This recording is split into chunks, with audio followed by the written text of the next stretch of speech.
5 मई को बड़े पर्दे पर एक फिल्म रिलीज होने वाली है। नाम है the Kerala story. Kashmir files के बाद इस फिल्म को लेकर भी जबरदस्त पॉलिटिक्स देखी जा रही है। फिल्म में लव जिहाद और आईएसआईएस में जबरदस्ती भर्ती करने वाले दावे पर केरल की पिनरई सरकार और कांग्रेस समेत विपक्ष के कई नेता नाराज दिख रहे हैं। वो कह रहे हैं ये फिल्म तो प्रोपेगेंडा है और इससे खास कम्युनिटी के लिए नफरत बढ़ेगी, जिससे शांति भंग होगी। ऐसी फिल्म पर बैन लगना चाहिए। खैर, पूरे मामले पर बात करेंगे, उससे पहले बताएंगे उस वकील के बारे में जिन्होंने चैलेंज कर दिया है कि अगर फिल्म में किए गए दावे को कोई प्रूफ करे तो 11 लाख रुपए वो देने को तैयार है। अच्छा, इस फिल्म को केरल में कथित रूप से लापता हो गई करीब 32,000 महिलाओं के बारे में सच का खुलासा करने वाली फिल्म बताया गया है। और जिस वकील की हम बात कर रहे हैं, उन्होंने यही कहा है कि 32,000 छोड़िए, ऐसी 32 महिलाओं की जानकारी शेयर करें तो 11 लाख देने को तैयार हो। केरल के एक मुस्लिम वकील और एक्टर सी शुक्र ने फिल्म द केरल स्टोरी के मेकर्स के किए गए दावों की पुष्टि करने वाले को 11 लाख देने की घोषणा कर दी है। उन्होंने फेसबुक पोस्ट में लिखा, मैं उन लोगों को 11 लाख रुपए की पेशकश कर रहा हूं जो केरल के मुस्लिम युवाओं द्वारा इस्लाम में धर्मांतरित और इस्लामिक स्टेट की सदस्य बनने वाली महिलाओं के नाम और पते जैसी जानकारी प्रकाशित करते हैं। 32,000 महिलाओं के लिए सबूत पेश करने की जरूरत नहीं, सिर्फ 32 ही काफी है। इसके आगे शुक्र ने नोट में लिखा है, मेरिन, सोनिया, सेबेस्टियन और निमिशा, जिनकी शादी पलक्कड़ के मूल निवासी बेक्सन विंसेंट और बेस्टिन विंसेंट के भाइयों से हुई। केवल केरल के मुस्लिम समुदाय के बाहर से आईएसआईएस में शामिल होने के मामले सामने आए हैं। लव जिहाद मामले के बारे में बिना किसी सबूत के एक समुदाय और एक राज्य को दोष देना बंद कर देना चाहिए, जिसे सुप्रीम कोर्ट ने भी खारिज कर दिया था। 26 अप्रैल को इस फिल्म का ट्रेलर रिलीज हुआ था। फिल्म 4 लड़कियों की जिंदगी पर बेस्ड है। 2 मिनट 45 सेकंड के इस ट्रेलर में दिखाया गया है कि कैसे कॉलेज जाने वाली 4 लड़कियां एक आतंकी संगठन से जुड़ जाती हैं। ट्रेलर की शुरुआत केरल की हिंदू लड़की शालिनी के इंट्रो से शुरू होती है, जिसमें वह आतंकी संगठन आईएसआईएस से जुड़ने की पूरी कहानी बता रही होती है।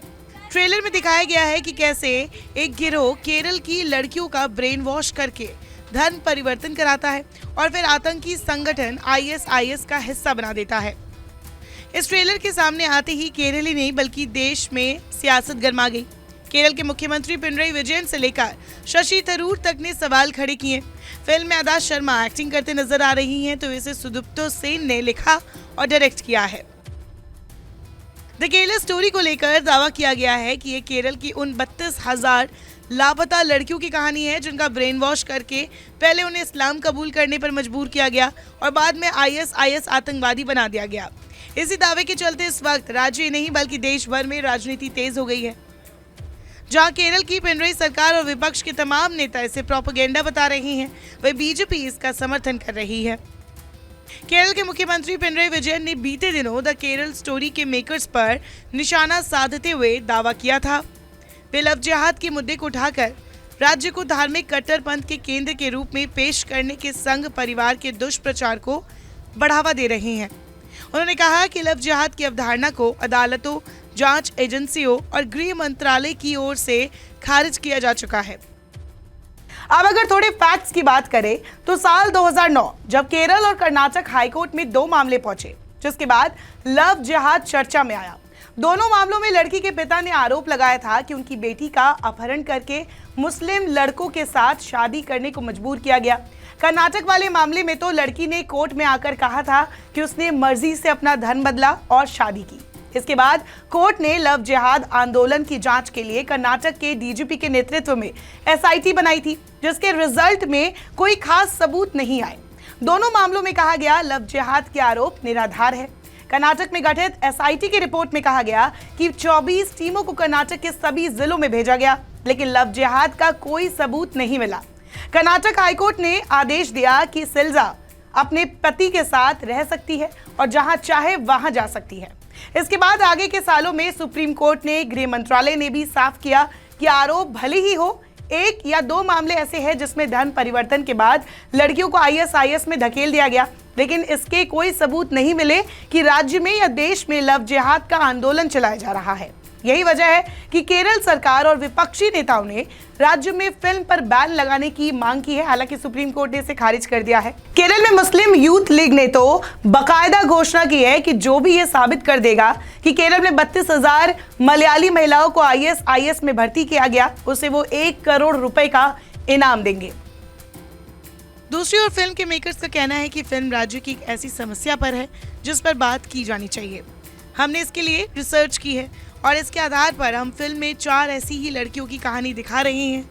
हम कोई प्रोपेगेंडा नहीं चला रहे हैं। हम सब ये कह रहे हैं कि हमें उन लड़कियों और युवाओं के बारे में सोचना चाहिए जिन्होंने ये सब झेला है।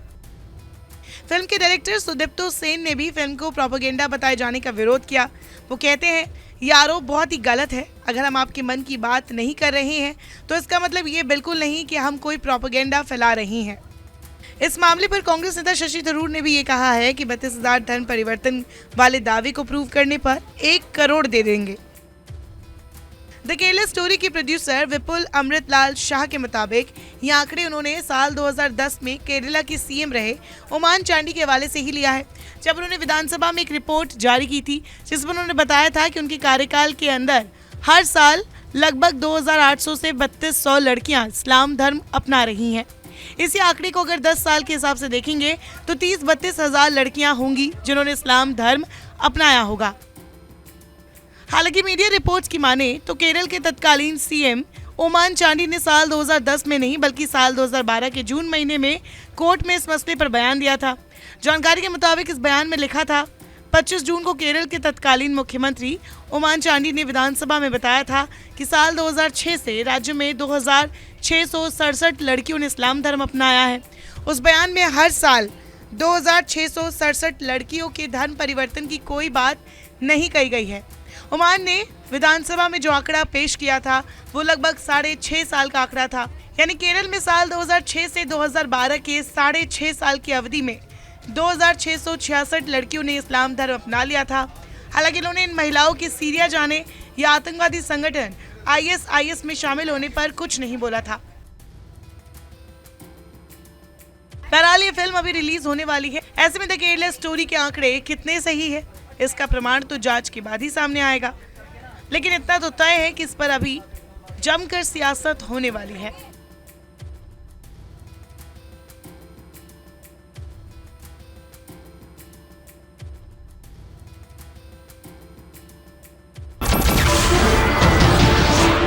नमस्कार, मैं हूं मानक गुप्ता। अगर आपको हमारा ये वीडियो पसंद आया हो तो इसे लाइक और शेयर जरूर करें और हाँ, हमें सब्सक्राइब और फॉलो करना ना भूलें ताकि आप देश और दुनिया की कोई खबर मिस ना करें। तो जुड़े रहिए हमारे साथ और देखते रहिए News 24।